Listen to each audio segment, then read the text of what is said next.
नमस्कार।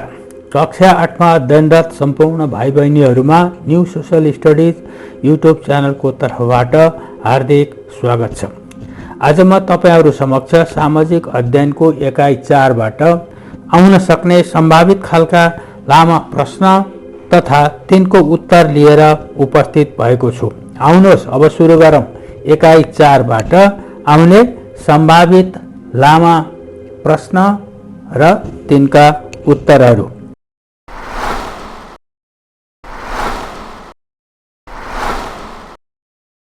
आउनुहोस् अब सुरु गरौँ एकाइ 4 लामो उत्तर आउने प्रश्नहरू। प्रत्येक प्रश्न 5 अङ्कको हो। प्रश्न नम्बर 1, नेपालको संविधानको प्रमुख विशेषताको सूची बनाउनुहोस्। उत्तर, नेपालको संविधानका प्रमुख विशेषताहरू यस प्रकार रहेका छन्। 1, संविधान सभाद्वारा निर्मित। हाम्रो संविधान सभाद्वारा जनताको सहभागितामा तयार गरिएको हो। यसले जनताको प्रतिनिधित्वलाई प्राथमिकता दिएको छ। 2, संघीय संरचना। नेपाललाई 7 प्रदेशमा विभाजन गरेर संघीय प्रणालीमा विभाजित गरिएको छ। यसले स्थानीय, प्रदेश र संघीय सरकारलाई अधिकार प्रदान गर्दछ। 3, लोकतान्त्रिक गणतन्त्र। नेपाल एक लोकतान्त्रिक गणतन्त्र हो जहाँ राष्ट्रपति, राष्ट्र प्रमुख र प्रधानमन्त्री सरकार प्रमुख हुन्छन्। 4, धर्मनिरपेक्षता। नेपालको संविधानले नेपाललाई धर्मनिरपेक्ष राज्य घोषणा गरेको छ जहाँ सबै धर्महरूलाई समान मान्यता र सम्मान दिइन्छ। 5, मानव अधिकारहरूको संरक्षण। संविधानले मानव अधिकारहरूलाई विशेष महत्त्व दिएको छ। सबै नागरिकहरूका लागि स्वतन्त्र, समानता र सामाजिक न्यायको ग्यारेन्टी गरिएको छ। 6, समावेशिता र समानुपातिक प्रतिनिधित्व। संविधानले लैङ्गिक, जातीय र क्षेत्रीय आधारमा समावेशिता र समानुपातिक प्रतिनिधित्वलाई सुनिश्चित गरेको छ। 7, न्यायिक स्वतन्त्रता। संविधानले न्यायिक प्रणालीलाई स्वतन्त्र बनाएको छ जसले कानुनको शासन सुनिश्चित गर्छ। 8, समाजवाद उन्मुख अर्थतन्त्र। संविधानले समाजवाद उन्मुख अर्थतन्त्रलाई प्राथमिकता दिएको छ जसले आर्थिक समानता, समृद्धि र सामाजिक न्यायमा जोड दिन्छ। 9, नागरिकको मौलिक कर्तव्य। नागरिकहरूको लागि संविधानले विभिन्न कर्तव्यहरू पनि परिभाषित गरेको छ जसमा राष्ट्रिय एकता, सामाजिक सद्भाव र विकासको प्रवर्धनमा योगदान गर्नुपर्ने हुन्छ। 10, समानता र न्यायको सिद्धान्त। संविधानले सबै नागरिकहरूलाई जात, धर्म, लिङ्ग वा वर्गको आधारमा भेदभाव नगरी समान अधिकार प्रदान गरेको छ। प्रश्न नम्बर 2, प्रतिनिधि सभा र राष्ट्रिय सभाको बीचमा भिन्नता देखाउनुहोस्। उत्तर, नेपालको संघीय व्यवस्थामा प्रतिनिधि सभा र राष्ट्रिय सभा दुई महत्त्वपूर्ण सदनहरू हुन्। यी दुई बीच मुख्य भिन्नताहरू यस प्रकार छन्। नम्बर 1, गठन। प्रतिनिधि सभा यो तल्लो सदन हो जहाँ 275 जना प्रत्यक्ष र समानुपातिक प्रणालीबाट निर्वाचित सदस्यहरू हुन्छन्। राष्ट्रिय सभा यो माथिल्लो सदन हो जहाँ 59 जना सदस्यहरू हुन्छन् जसमध्ये 56 जना प्रदेश सभा र स्थानीय निकायका निर्वाचित प्रतिनिधिहरूबाट चुनिन्छन् र 3 जना राष्ट्रपतिद्वारा मनोनित हुन्छन्। 2, कार्यकाल। प्रतिनिधि सभाको कार्यकाल 5 वर्षको हुन्छ। राष्ट्रिय सभाको कार्यकाल 6 वर्षको हुन्छ तर हरेक 2 वर्षमा 1/3 सदस्यहरूको पदावधि समाप्त हुन्छ जसले राष्ट्रिय सभालाई निरन्तरता दिन्छ। 3, अधिकार र कार्यक्षेत्र। प्रतिनिधि सभा यो सदन विशेष गरी सरकार गठन गर्ने, बजेट प्रस्ताव पारित गर्ने र कानुन निर्माण गर्ने प्रमुख शक्ति हो। राष्ट्रिय सभा यो सदनलाई कानुन निर्माणमा परामर्शदाता निकायका रूपमा हेर्ने गरिन्छ। यसले कानुनलाई पुनरावलोकन, संशोधन गर्ने काम गर्छ तर प्रत्यक्ष रूपमा सरकार गठनमा संलग्न हुँदैन। 4, निर्वाचन प्रक्रिया। प्रतिनिधि सभा प्रत्यक्ष र समानुपातिक प्रणालीबाट निर्वाचित गरिन्छ। राष्ट्रिय सभा, प्रदेश सभा सदस्यहरू र स्थानीय प्रमुखहरूले मतदान गरी निर्वाचन गर्छन्। 5, विशेषाधिकार। प्रतिनिधि सभा यो सदनलाई कुनै पनि प्रकारको बजेट विधेयक अघि बढाउन विशेषाधिकार प्राप्त हुन्छ। राष्ट्रिय सभाले बजेट विधेयकमा आफ्नो सुझाव दिन सक्छ, तर अन्तिम निर्णय प्रतिनिधि सभामा नै हुन्छ। 6. प्रधानमन्त्री चयन। प्रतिनिधि सभा प्रधानमन्त्रीको चयन प्रतिनिधि सभाबाट गरिन्छ, जहाँ सत्तारूढ दल वा गठबन्धनको बहुमत हुनुपर्छ। राष्ट्रिय सभाको प्रधानमन्त्री चयनमा प्रत्यक्ष भूमिका हुँदैन। 7. असन्तुलन अवस्था।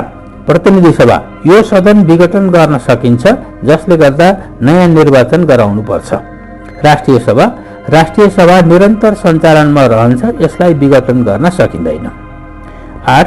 सदस्यहरूको भूमिका। प्रतिनिधि सभा प्रतिनिधिहरूलाई जनता प्रत्यक्ष रूपमा निर्वाचित गर्छन्, त्यसैले उनीहरूको प्राथमिक जिम्मेवारी जनताको सेवा हो। राष्ट्रिय सभा सदस्यहरूलाई निर्वाचित प्रतिनिधिहरूले चयन गर्छन्, त्यसैले उनीहरू राष्ट्रिय र प्रादेशिक स्वार्थलाई समन्वय गर्ने जिम्मेवारी वहन गर्छन्। यी भिन्नताहरूले प्रतिनिधि सभा र राष्ट्रिय सभालाई आफ्नो महत्त्वपूर्ण भूमिका दिने गरेको छ। प्रश्न नम्बर 3, कार्यपालिकाका कार्यहरू लेख्नुहोस्। उत्तर: कार्यपालिका सरकारको एक महत्त्वपूर्ण अङ्ग हो, जसले प्रमुख जिम्मेवारी नीति निर्माण, कानुनको कार्यान्वयन र प्रशासनिक कार्यहरूको सञ्चालन हो। कार्यपालिकाका प्रमुख कार्यहरू निम्नानुसार छन्। 1. कानुन कार्यान्वयन। कार्यपालिकाको मुख्य जिम्मेवारी संसदले बनाएका कानुनलाई लागू गर्नु हो। यसले कानुनको पालना गराउन विभिन्न प्रशासनिक निकायहरू मार्फत कार्यहरू सञ्चालन गर्छ। 2. नीति निर्माण। कार्यपालिकाले देशको आर्थिक, सामाजिक र राजनीतिक क्षेत्रका लागि विभिन्न नीति तथा कार्यक्रमहरू निर्माण गर्छ। यी नीतिहरूले सरकारको कार्यदिशा निर्धारण गर्छ। 3. बजेट निर्माण र कार्यान्वयन। कार्यपालिकाले वार्षिक बजेट तयार गर्छ र त्यसलाई संसदमा प्रस्तुत गर्दछ। बजेट स्वीकृत भएपछि कार्यपालिकाले वित्तीय योजना अनुसार राजस्व सङ्कलन र खर्चको जिम्मेवारी लिन्छ। 4. अन्तर्राष्ट्रिय सम्बन्धहरू। कार्यपालिकाले देशको कूटनीतिक सम्बन्धहरू सञ्चालन गर्छ। यसले विभिन्न अन्तर्राष्ट्रिय सम्झौताहरूमा हस्ताक्षर गर्न, अन्य देशहरूसँग सम्बन्ध स्थापित गर्न र कूटनीतिक संवाद कायम गर्न भूमिका खेल्छ। 5. नागरिक सुरक्षाको सुनिश्चितता। कार्यपालिकाको एक महत्त्वपूर्ण काम भनेको देशमा शान्ति, सुरक्षा र कानुनी शासन सुनिश्चित गर्नु हो। यसले सेना, प्रहरी र अन्य सुरक्षा निकायहरूको सहभागितामा यो कार्य सम्पन्न गर्छ। 6. जनसेवा तथा विकास कार्य। कार्यपालिकाले शिक्षा, स्वास्थ्य, यातायात, सरसफाई तथा अन्य सेवा सुविधा प्रदान गर्ने कार्य गर्छ। यसले देशको भौतिक, सामाजिक र आर्थिक विकासका लागि विभिन्न योजना तथा परियोजनाहरू सञ्चालन गर्छ। 7. राजनीतिक नेतृत्व।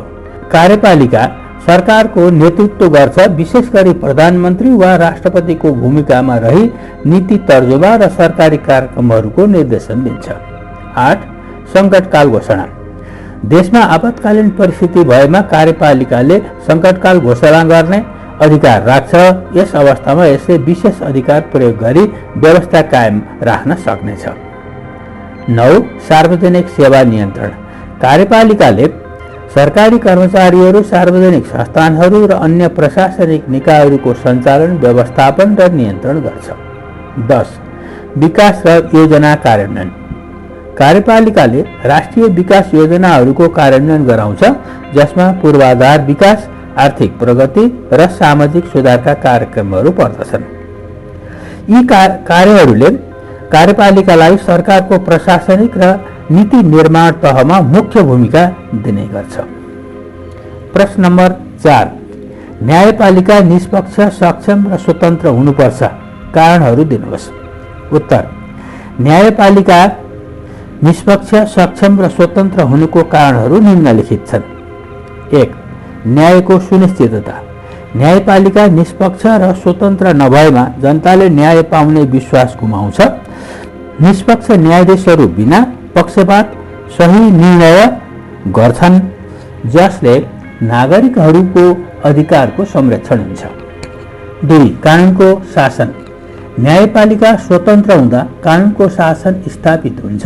यसले कार्यपालिका र व्यवस्थापिका जस्ता अन्य शाखाहरूको कानुन विपरीत काम गरेमा त्यसलाई चुनौती दिन सक्छ, जसले विधिको शासन कायम राख्छ। 3. मानव अधिकारको रक्षा।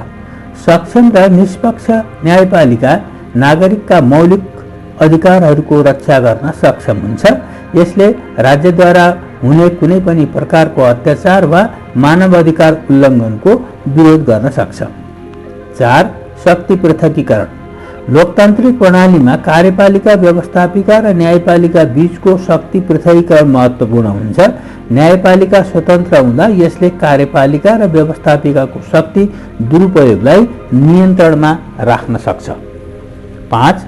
जनताको विश्वास। न्यायपालिकाको निष्पक्षता र स्वतन्त्रताले जनतामा कानुनको प्रक्रिया र न्याय प्रणालीप्रति विश्वास बढाउँछ।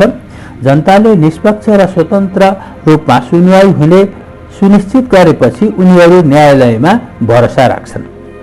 6. राजनीतिक हस्तक्षेपबाट रक्षा। स्वतन्त्र न्यायपालिका राजनीतिक दबाव र हस्तक्षेपबाट सुरक्षित रहन्छ।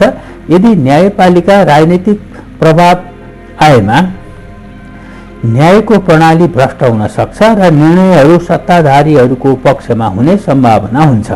स्वतन्त्रता कायम हुँदा न्यायपालिकाले निष्पक्ष निर्णय दिन सक्छ। 7. लोकतन्त्रको सुदृढीकरण। निष्पक्ष र स्वतन्त्र न्यायपालिका लोकतन्त्रको मुख्य आधार हो। यसले जनताको अधिकार, स्वतन्त्रता र समानताको रक्षा गर्छ, जसले गर्दा लोकतन्त्रको मूल्य प्रणाली बलियो हुन्छ। 8. सामाजिक न्याय र स्थायित्व। न्यायपालिका निष्पक्ष हुँदा समाजमा न्याय, शान्ति र स्थायित्व कायम हुन्छ। यसले कानुनी रूपमा कमजोर वर्गहरूको पक्षमा काम गर्न सक्छ र सामाजिक अन्यायको सामना गर्न सक्षम हुन्छ। यी माथिका कारणहरूले न्यायपालिकालाई निष्पक्ष, सक्षम र स्वतन्त्र रहनुपर्ने आवश्यकता देखाउँछ ताकि न्याय प्रणालीले समाजमा कानुनी र नैतिक शासन कायम गर्न सकियोस्। प्रश्न नम्बर 5. समावेशीकरणले राष्ट्रिय एकतालाई बलियो बनाउन मद्दत गर्छ। यो भनाइलाई पुष्टि गर्नुहोस्। उत्तर: समावेशीकरणले राष्ट्रिय एकतालाई बलियो बनाउन महत्त्वपूर्ण भूमिका खेल्छ। यसलाई निम्नलिखित कारणहरूले पुष्टि गर्न सकिन्छ। 1. समान अवसरको ग्यारेन्टी। समावेशीकरणले समाजका सबै वर्गलाई राजनीतिक, आर्थिक र सामाजिक अवसरहरूमा समान सहभागिता प्रदान गर्दछ। सबैलाई समान अवसर प्राप्त हुँदा कुनै समूहलाई अन्याय भएको अनुभव हुँदैन, जसले गर्दा विभेद कम हुन्छ र राष्ट्रिय एकता बलियो हुन्छ। 2. सामाजिक समता र न्याय। समावेशीकरणले समाजका सबै समुदायलाई समावेश गरेर न्याय र समताको भावना सिर्जना गर्छ। जब सबै वर्गलाई समान सम्मान, अधिकार र न्याय प्राप्त हुन्छ, समाजमा विभाजन वा असन्तोषको स्थिति उत्पन्न हुँदैन, जसले राष्ट्रिय एकतालाई सुदृढ गर्छ। 3. भेदभावको अन्त्य। समावेशी नीतिहरूले जात, लिङ्ग, धर्म, क्षेत्र र अन्य आधारमा हुने भेदभावलाई कम गर्दछ। जब सबैलाई समान अवसर र समान व्यवहार गरिन्छ, विभाजनको सम्भावना घट्छ र समाजमा एकताको भावना विकास हुन्छ। 4. सबै समुदायको प्रतिनिधित्व। समावेशीकरणले सबै समुदायलाई प्रतिनिधित्वको अवसर दिन्छ। जब सबै समूहको आवाज सरकार र प्रशासनिक निकायहरूमा सुनिन्छ, तिनीहरूलाई नीति निर्माणमा पनि समावेश गरिन्छ, जसले गर्दा राष्ट्रिय निकायहरूमा सबैको अपनत्व र एकताको भावना वृद्धि हुन्छ। 5. समानुपातिक विकास। समावेशी विकासले सबै क्षेत्र समुदायलाई समान रूपमा विकासको लाभ पुर्याउँछ। यसले गर्दा कुनै एक क्षेत्र वा समूह पछि नपर्नु र विकासको प्रक्रियामा सबैको सहभागिता हुनाले देशको एकता बलियो हुन्छ। 6. सामाजिक सद्भावको प्रवर्धन। समावेशीकरणले विभिन्न समुदाय र वर्गहरू बीच आपसी सद्भाव र समझदारी बढाउँछ। सबैलाई समान रूपमा मान्यता दिइन्छ भने समाजमा पारस्परिक विश्वास र सम्मानको वातावरण बन्ने गर्छ, जसले राष्ट्रिय एकतालाई प्रगाढ बनाउँछ। 7. राजनीतिक स्थिरता। समावेशी राजनीतिक प्रणालीले सबै वर्ग र समुदायको सहभागिता सुनिश्चित गर्छ। यसले उनीहरूको असन्तोषलाई कम गर्छ र विद्रोह वा हिंसात्मक गतिविधिहरू कम हुने सम्भावना रहन्छ। यस्तो राजनीतिक स्थिरता राष्ट्रिय एकतालाई बलियो बनाउँछ। 8 संस्कृतिको सम्मान। समावेशीकरणले विभिन्न जातीय, भाषिक, धार्मिक र सांस्कृतिक समूहहरूको पहिचान र अधिकारलाई सम्मान गर्छ। जब सबैको सांस्कृतिक पहिचानलाई मान्यता दिइन्छ, उनीहरूलाई समाजमा आफ्नोपनको भावना हुन्छ, जसले राष्ट्रिय एकतामा सहयोग गर्छ। 9 अलगाववाद र विद्रोहको अन्त्य। जब कुनै समुदाय वा समूहलाई बहिष्कृत गरिन्छ, तिनीहरूमा असन्तुष्टि बढ्न सक्छ र राष्ट्रबाट टाढिन वा विद्रोह गर्ने सम्भावना रहन्छ। समावेशीकरणले सबैलाई समाजको महत्त्वपूर्ण हिस्सा महसुस गराउँछ, जसले अलगाववादको सम्भावना घटाउँछ। 10 सहकार्य र आपसी निर्भरता। समावेशीकरणले विविधतामा एकता कायम गर्न सहयोग गर्छ। सबै समुदाय र समूहहरूको आपसमा सहकार्य गरेर देशको प्रगति र स्थायित्वमा योगदान पुर्याउँदा समाजमा आपसी निर्भरता र एकता बढ्छ। समावेशीकरणको नीति र अभ्यासले सबैलाई समान अवसर, अधिकार र प्रतिनिधित्वको सुनिश्चितता दिएर राष्ट्रिय एकतालाई बलियो बनाउन महत्त्वपूर्ण भूमिका खेल्छ। प्रश्न नम्बर 6 नेपालमा समावेशीकरणलाई प्रभावकारी बनाउन के गर्नु पर्ला? आफ्ना तर्कहरू प्रस्तुत गर्नुहोस्। उत्तर: नेपालमा समावेशीकरणलाई प्रभावकारी बनाउन निम्न उपायहरू अवलम्बन गर्नुपर्छ। 1 शिक्षामा पहुँच र गुणस्तर सुधार। सबै समुदायका लागि शिक्षामा समान पहुँच सुनिश्चित गर्नु आवश्यक छ, विशेष गरी कमजोर, सीमान्तकृत र पिछडिएका समुदायहरूमा। शिक्षामा समान अवसरले भविष्यमा राजनीतिक, सामाजिक, आर्थिक क्षेत्रहरूमा उनीहरूको सहभागिता सुनिश्चित गर्छ। यसका लागि सीमान्तकृत क्षेत्रहरूमा गुणस्तरीय विद्यालयहरूको स्थापना, छात्रवृत्ति, शैक्षिक सहयोग कार्यक्रमहरूको विस्तार, स्थानीय भाषामा शिक्षा उपलब्ध गराउनु। 2 राजनीतिक समावेशीकरण। राजनीतिक र प्रशासनिक संरचना सबै जात, लिङ्ग, क्षेत्र र समुदायहरूको समावेशितामा आवश्यक छ। यो प्रभावकारी बनाउन समानुपातिक प्रतिनिधित्वको नीति कडाइका साथ लागू गर्नुपर्छ। सीमान्तकृत समूहहरूको राजनीतिक दलहरू वा समान अवसर सुनिश्चित गर्नुपर्छ। स्थानीय स्तरमा पनि महिलाहरू, दलितहरू, आदिवासी जनजातिहरू र अन्य अल्पसंख्यक समुदायहरूको प्रतिनिधित्व बढाउनु पर्ने हुन्छ। 3 आर्थिक समावेशीकरण। आर्थिक अवसरहरूमा सबै समुदायलाई समान पहुँच दिलाउनु समावेशीकरणको मुख्य आधार हो।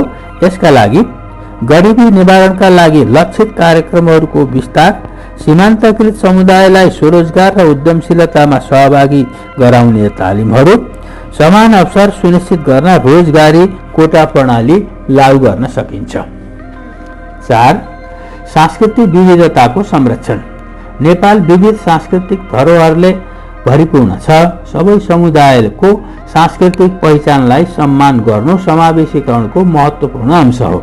यसका लागि सबै भाषाहरूको संरक्षण र प्रवर्धन, सांस्कृतिक उत्सवहरूमा सबै समुदायको सहभागिता सुनिश्चित गर्नु, विभिन्न समुदायका कला, संस्कृति र सम्पदालाई सरकारी संरक्षण र प्रवर्धन दिनु। 5 लैङ्गिक समानता।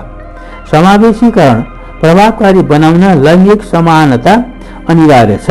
महिलाहरूलाई समान अवसर र प्रतिनिधित्व दिनु आवश्यक छ। यसका लागि शिक्षा, रोजगार र नेतृत्वमा महिलाको समान सहभागिता सुनिश्चित गर्नु, लैङ्गिक हिंसा र विभेदको अन्त गर्न कानुनी र सामाजिक कदमहरू, महिलाको सम्पत्ति र वित्तीय सशक्तिकरणका लागि कानुन सुधार र वित्तीय पहुँचको वृद्धि। 6 न्यायिक र प्रशासनिक सुधार। समावेशीकरणका नीतिहरू प्रभावकारी कार्यान्वयन गर्न न्यायिक र प्रशासनिक प्रणाली पारदर्शी र उत्तरदायी बनाउन आवश्यक छ। यसका लागि प्रशासनिक क्षेत्रमा समावेशी भर्ती नीति लागू गर्नु, दलित, आदिवासी, जनजाति, महिला र सीमान्तकृत समूहलाई सरकारी सेवामा समान अवसर उपलब्ध गराउनु, न्यायिक प्रणालीमा सबैको पहुँच सुनिश्चित गर्न सहजीकरणको व्यवस्था गर्नु। 7 बाधाहरूबारे जनचेतना, सीमान्तकृत समुदायहरूप्रति हुने विभेद, असमानता र सामाजिक पूर्वाग्रहहरूबारे जनचेतना फैलाउनु आवश्यक छ। यसले समाजमा सकारात्मक परिवर्तन ल्याउँछ। यसका लागि जनचेतना अभियानहरू मार्फत सबै समुदायलाई समानताको महत्त्व बुझाउनु, मिडिया, शैक्षिक कार्यक्रम र स्थानीय नेतृत्वको भूमिका महत्त्वपूर्ण हुन्छ। 8. संस्थागत सुदृढीकरण, समावेशीकरणका लागि जिम्मेवार सरकारी र गैर सरकारी संस्थाहरूलाई सुदृढ गर्नु महत्त्वपूर्ण छ। यसका लागि समावेशीकरण सम्बन्धी नीतिहरू अनुगमन गर्ने निकायहरूलाई सशक्त बनाउनु, समावेशीकरणको प्रभावकारिता नाप्ने सूचकाङ्कहरू तय गरेर रिपोर्टिङको व्यवस्था गर्नु। 9. सीमान्तकृत समूहहरूको सशक्तिकरण, समावेशीकरण प्रभावकारी बनाउन सीमान्तकृत र पिछडिएका समुदायहरूलाई सशक्त बनाउन उनीहरूको क्षमता विकास गरिनुपर्छ। यसका लागि उनीहरूको हकका लागि कानुन सहायक समर्थनको व्यवस्था, नेतृत्व विकास कार्यक्रमहरू, प्रशिक्षण अवसर र सिर्जना गर्ने उपायहरू, उनीहरूको स्वर सुनिन सुनिश्चित गर्ने मञ्चहरू बनाउनु। 10. समान न्याय सुनिश्चितता, समावेशी न्याय प्रणालीले सबै समुदायलाई समान न्यायको पहुँच सुनिश्चित गर्दछ। कानुनी प्रणालीमा सबैको समान पहुँचका लागि निःशुल्क कानुनी सहायता कार्यक्रमहरूको प्रवर्धन, सामाजिक न्यायका मुद्दाहरूमा सक्रिय न्यायिक हस्तक्षेप, यी माथिका उपायहरूले नेपालमा समावेशीकरणलाई थप प्रभावकारी बनाउन मद्दत गर्दछन्, जसले गर्दा सबै समुदायले समान अवसर, अधिकार प्राप्त गरेर राष्ट्रिय एकता र समृद्धिमा योगदान गर्न सक्छन्। प्रश्न नम्बर 7. संघीय लोकतान्त्रिक गणतन्त्रमा देशका जिम्मेवार नागरिकले खेल्नुपर्ने भूमिका उल्लेख गर्नुहोस्। उत्तर: संघीय लोकतान्त्रिक गणतन्त्रमा जिम्मेवार नागरिकले खेल्नुपर्ने भूमिका निम्नानुसार छन्। 1. कानुनको पालना गर्नु। संघीय लोकतान्त्रिक गणतन्त्रमा हरेक नागरिकले देशको संविधान र कानुनको सम्मान गर्नु आवश्यक छ। जिम्मेवार नागरिकले कानुन पालना गरेर आफ्नो अधिकारको प्रयोग गर्दा पनि अरूको अधिकारलाई हानि नगर्नुपर्छ। 2. निर्वाचनमा भाग लिनु। जिम्मेवार नागरिकहरूले सङ्घ, प्रदेश र स्थानीय तहको चुनावमा सक्रिय रूपमा भाग लिएर आफ्नो प्रतिनिधि चयन गर्नुपर्छ। यसले लोकतन्त्रलाई मजबुत बनाउन मद्दत पुर्याउँछ। 3. कर तिर्नु। कर तिर्नु नागरिकको कर्तव्य हो। सरकारलाई जनताको सेवा, विकास र जनकल्याणका कार्यक्रमहरू सञ्चालन गर्नका लागि नागरिकको आर्थिक योगदान आवश्यक हुन्छ। 4. समानता र समावेशितामा योगदान। सबै नागरिकलाई समान अवसर र अधिकार दिन नागरिकले भेदभाव विरुद्ध काम गर्नुपर्छ। जात, धर्म, लिङ्ग, भाषा आदिमा विभाजन नगरी सबैलाई समान व्यवहार गर्नु जिम्मेवार नागरिकको कर्तव्य हो। 5. सामाजिक काममा सहभागिता। नागरिकहरूले आफ्नो समाजको विकास र समृद्धिमा योगदान दिन सामाजिक कामहरूमा सक्रिय सहभागिता जनाउनुपर्छ। यसले समुदायमा एकताको भावना बढाउँछ। 6. पर्यावरण संरक्षण। जिम्मेवार नागरिकले आफ्नो देशको प्राकृतिक स्रोतको संरक्षण गर्न ध्यान दिनुपर्छ। वातावरणीय सन्तुलनलाई कायम राख्नका लागि फोहोर नफाल्नु, वृक्षारोपण गर्नु, स्वच्छताको महत्त्व बुझ्नुपर्छ। 7. आफ्नो कर्तव्य पूरा गर्नु। अधिकारसँगै नागरिकका केही कर्तव्यहरू पनि हुन्छन्। जिम्मेवार नागरिकले आफ्नो कर्तव्यलाई बुझेको हुनुपर्छ र समाजमा सहयोगी भूमिका निर्वाह गर्नुपर्छ। प्रश्न नम्बर 8. सुशासन र विकास कसरी सम्बन्धित छ? उत्तर: सुशासन र विकासको सम्बन्ध निम्नानुसार उल्लेख गर्न सकिन्छ। सुशासन र विकास एक अर्कासँग गहिरो सम्बन्धित छन्। कुनै पनि राष्ट्रको समग्र विकासको लागि सुशासन अपरिहार्य छ। सुशासनको अभावमा विकासका लक्ष्यहरू पूरा गर्न कठिन हुन्छ। यस सम्बन्धमा तलका बुँदाहरूबाट प्रश्न पार्न सकिन्छ। 1. विकासका नीतिहरूको प्रभावकारी कार्यान्वयन। सुशासनका माध्यमबाट सरकारका नीति, योजना र कार्यक्रमहरू प्रभावकारी रूपमा कार्यान्वयन हुन्छन्। जब नीतिहरू पारदर्शिता, जवाफदेहिता र इमान्दारितापूर्वक लागू गरिन्छ, विकासको गति पनि द्रुत हुन्छ। 2. स्रोत र साधनको सही सदुपयोग। सुशासनले सरकारी स्रोत र साधनहरूको इमान्दारीपूर्वक र उचित वितरण सुनिश्चित गर्दछ। यसले भ्रष्टाचारलाई नियन्त्रण गरेर स्रोतको सदुपयोग गर्न मद्दत गर्छ, जसले देशको आर्थिक र सामाजिक विकासलाई गति दिन्छ। 3. समाजमा समान अवसर।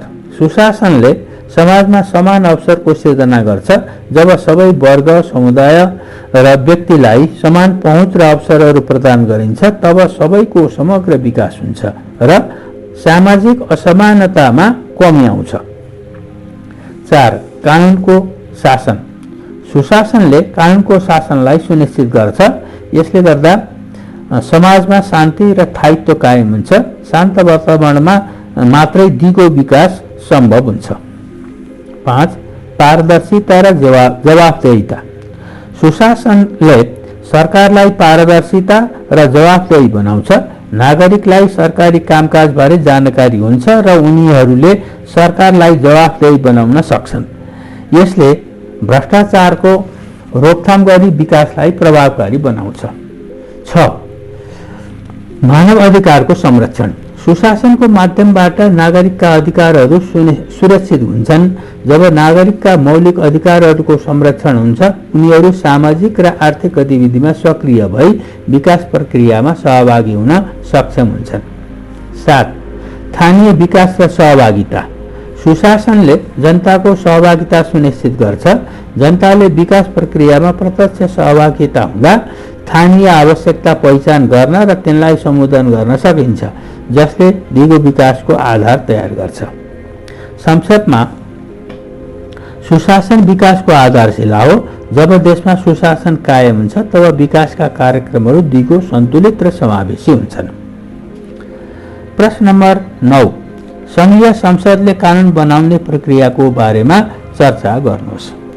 संघीय संसदले कानुन बनाउने प्रक्रिया। नेपालको संघीय संसदले कानुन बनाउने प्रक्रियालाई संविधान र संसदीय नियमहरूले निर्धारण गरेका छन्। यो प्रक्रिया प्राय निम्न चरणहरूबाट अघि बढ्छ। 1. विधेयक प्रस्ताव। कुनै पनि नयाँ कानुन बनाउनका लागि विधेयक संसदमा प्रस्ताव गरिन्छ। विधेयक 3 प्रकारका हुन्छन्। साधारण विधेयक, साधारण जनहितसँग सम्बन्धित विधेयकहरू। वित्तीय विधेयक, बजेट, कर, ऋण जस्ता आर्थिक विषयसँग सम्बन्धित विधेयकहरू। संवैधानिक संशोधन विधेयक, संविधानको कुनै पनि धारामा संशोधन गर्न ल्याइने विधेयकहरू। विधेयक संसदमा कसैले प्रस्ताव गर्नुअघि सम्बन्धित मन्त्री वा संसदले मसौदा तयार गर्छन्। सरकारको तर्फबाट प्रधानमन्त्रीहरूले भने व्यक्तिगत रूपमा सांसदले निजी विधेयक प्रस्ताव गर्न सक्छन्। 2. प्रारम्भिक छलफल। विधेयक संसदमा पेश गरिएपछि यसको प्रारम्भिक छलफल हुन्छ। यस क्रममा सांसदहरूलाई विधेयकको उद्देश्य, आवश्यकता र महत्त्वबारे जानकारी गराइन्छ। यदि विधेयकलाई संसदले छलफल गर्न उपयुक्त ठान्छ भने यसलाई छलफलको लागि स्वीकृत गरिन्छ। 3. समितिमा छलफल। प्रारम्भिक छलफलपछि विधेयकलाई सम्बन्धित संसद समितिमा पठाइन्छ। समितिमा विधेयकको प्रत्येक धारा, उपधारा, प्रावधानहरूमा विस्तृत छलफल हुन्छ। यस क्रममा विशेषज्ञको सुझाव र आम जनताको राय पनि लिन सकिन्छ। आवश्यक परेमा विधेयकमा संशोधन पनि गरिन्छ। 4. दोस्रो छलफल। समितिबाट स्वीकृत भएर आएको विधेयक संसदमा दोस्रो पटक छलफलका लागि पेश गरिन्छ। यस चरणमा सांसदहरूले विधेयकका प्रावधानमा विस्तृत छलफल गर्छन् र आफ्ना विचार प्रस्तुत गर्छन्। सांसदहरूले संशोधन प्रस्ताव गर्न सक्छन्, जसलाई बहुमतले पारित गरेमा विधेयकमा समावेश गरिन्छ। 5. तेस्रो छलफल। तेस्रो छलफलको क्रममा अन्तिम संशोधन गरिएको विधेयकलाई पास गर्नका लागि निर्णय गरिन्छ। यो चरणमा विधेयकलाई मत हालेर स्वीकृत वा अस्वीकृत गरिन्छ। विधेयकलाई दुवै सदन, प्रतिनिधि सभा र राष्ट्रिय सभाबाट बहुमतले पारित हुनुपर्छ। 6. राष्ट्रपतिबाट प्रमाणीकरण। संसदको दुवै सदनबाट पारित विधेयक राष्ट्रपति समक्ष पठाइन्छ। राष्ट्रपतिले स्वीकृत प्रदान गरेपछि विधेयक कानुनका रूपमा परिणत हुन्छ। राष्ट्रपतिले स्वीकृति दिने वा फिर्ता पठाउने अधिकार राख्छन्, तर पुनः पारित भएर आएमा राष्ट्रपतिले स्वीकृति दिनै पर्छ। 7. राजपत्रमा प्रकाशन। राष्ट्रपतिको स्वीकृति पाएपछि कानुनलाई औपचारिक रूपमा लागू गर्न राजपत्रमा प्रकाशन गरिन्छ। प्रकाशनको मितिदेखि उक्त कानुन देशभर लागू हुन्छ। संक्षेपमा, संघीय संसदले कानुन बनाउने प्रक्रियामा विधेयकको प्रस्तावना, छलफल, संशोधन, स्वीकृति र प्रमाणीकरणका चरणहरू पूरा गर्नुपर्छ। यो प्रक्रिया संघीय लोकतन्त्रमा जनताको आवश्यकतालाई सम्बोधन गर्दै पारदर्शी र समावेशी बनाउने प्रयास हो। प्रश्न नम्बर 10, सुशासनको आवश्यकतालाई बुँदागत रूपमा प्रस्तुत गर्नुहोस्। उत्तर, सुशासनको आवश्यकताहरूलाई निम्न बुँदामा प्रस्तुत गर्न सकिन्छ। 1. पारदर्शिता। सुशासनले सरकारी कामकाजमा पारदर्शिता ल्याउँछ। यसले नागरिकलाई सरकारका निर्णय, नीतिहरू र कामबारे स्पष्ट जानकारी दिन्छ, जसले गर्दा नागरिकहरू सरकारी कामप्रति विश्वास कायम राख्न सक्छन्। जवाफदेहिता। सुशासनको मुख्य विशेषता जवाफदेहिता हो। यसले सरकार र सरकारी निकायहरूलाई जनताप्रति उत्तरदायी बनाउँछ, जसले गर्दा सरकारी अधिकारीहरूले आफ्नो कर्तव्य पूरा गर्नुपर्ने बाध्यता हुन्छ। 3. कानुनी शासन। सुशासनले कानुनको शासनलाई प्राथमिकता दिन्छ, जसले गर्दा सबै नागरिक र अधिकारीहरू कानुनको अधीनमा हुन्छन्। यसले समान न्याय सुनिश्चित गर्छ र भ्रष्टाचारको नियन्त्रणमा मद्दत पुर्याउँछ। समानता र समावेशिता। सुशासनले सबै नागरिकलाई समान अवसर प्रदान गर्दछ र समाजका हरेक वर्गलाई समेट्न प्रयास गर्छ। यसले विकास प्रक्रियामा सबैको सहभागिता सुनिश्चित गर्छ र असमानतामा कमी ल्याउँछ। 5. प्रभावकारी सेवा प्रवाह। सुशासनले सरकारी सेवा प्रभावकारी र समयमै उपलब्ध गराउँछ। जनताले सरकारी सेवा सुविधाजनक र पहुँचयोग्य पाउँछन्, जसले समग्र जीवनस्तरमा सुधार ल्याउँछ। विकास र स्थायित्व। सुशासनले दिगो विकासका लागि आवश्यक वातावरण निर्माण गर्छ। राजनीतिक स्थिरता, सामाजिक न्याय र आर्थिक विकासको सन्तुलन कायम राखेर दिगो विकासका लक्ष्यहरू हासिल गर्न मद्दत गर्छ। 7. भ्रष्टाचार नियन्त्रण। सुशासनले भ्रष्टाचारलाई नियन्त्रण गर्न सहयोग गर्दछ। पारदर्शिता, जवाफदेहिता र कानुनी शासन मार्फत भ्रष्टाचार घटाउन प्रयास गरिन्छ, जसले आर्थिक स्रोतहरूको दुरुपयोग हुन दिँदैन। 8. जनताको विश्वास। सुशासनले जनताको सरकारप्रतिको विश्वास बढाउँछ। जब सरकार जनताको आवश्यकतामा ध्यान दिन्छ, जनताको सरोकारलाई सम्बोधन गर्छ र इमान्दार रहन्छ, तब जनतामा सरकारप्रतिको आस्था बढ्छ। 9. सामाजिक अधिकारको संरक्षण। सुशासनले नागरिकलाई मौलिक अधिकारहरूको संरक्षण गर्छ। यसले व्यक्तिको स्वतन्त्रता, समानता र न्याय सुनिश्चित गर्ने महत्त्वपूर्ण भूमिका खेल्छ। 10. सार्वजनिक सहभागिता। सुशासनले नागरिकलाई नीति निर्माण र निर्णय प्रक्रियामा सहभागी हुन प्रोत्साहन गर्छ। यसले जनताको आवाजलाई सुनिन्छ भन्ने सुनिश्चित गर्छ र लोकतन्त्रलाई मजबुत बनाउँछ। निष्कर्षमा, सुशासन देशको विकास, स्थिरता र जनताको समृद्धिका लागि आवश्यक हुन्छ। लौ त भाइ बहिनीहरू, आजको यस श्रृङ्खलाबाट बिदा हुन चाहन्छु। बिदा हुनु पूर्व यदि यसमा समावेश गरिएका सामग्रीहरू तपाईलाई महत्त्वपूर्ण र उपयोगी लागेमा यस च्यानललाई लाइक, शेयर र सब्स्क्राइब गरी यसमा जोडिनुहोला, ताकि यस्तै सामग्री म तपाईँ समक्ष ल्याइरहनेछु भन्दै अर्को भिडियोमा भेट हुने बाचासहित बिदा हुन्छु। नमस्कार।